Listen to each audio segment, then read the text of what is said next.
Telangana PCC chief Mahesh Kumar కూడా మాట్లాడుతున్నారు. Live ద్వారా చూద్దాం. కేసీఆర్ యొక్క దూరదృష్టి లోపం వల్ల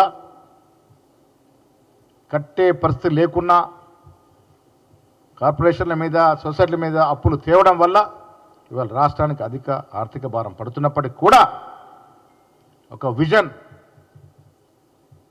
ఒక దూరదృష్టి, ఒక ప్రణాళిక కట్టడిగా చేయడం వల్లే దాదాపు 7 మాసాలు కృషి వల్లే ఇవాళ దావోస్లో మనకి పెట్టుబడుల వర్షం కురుస్తూ ఉంది.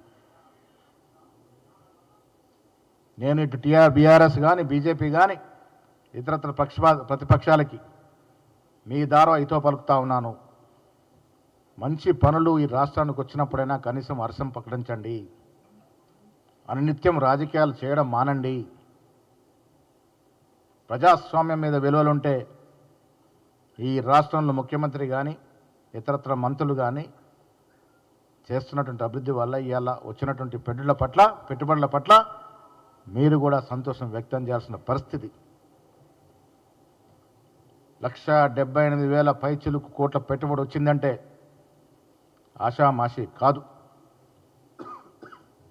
నేను మీ ద్వారా కాంగ్రెస్ పార్టీ ఇవాళ పెట్టుబడులకి ఆద్యం పోసి కృషి చేసి పెట్టుబడి తీసుకొచ్చిన రాష్ట్ర ముఖ్యమంత్రి గారికి, ఐటీ శాఖ మంత్రి గారికి, అధికారులకి, దీనికి ఆమోదం తెలిపిన కేబినెట్ మంత్రులందరికీ కూడా అభినందన తెలియజేస్తూ ఉంది. అదేవిధంగా ఈ పెట్టుబడుల వల్ల ఈ రాష్ట్రంలో దాదాపు 75,000 ఉద్యోగాలు అదనంగా వచ్చే అవకాశం ఉంది. 50 నుంచి 70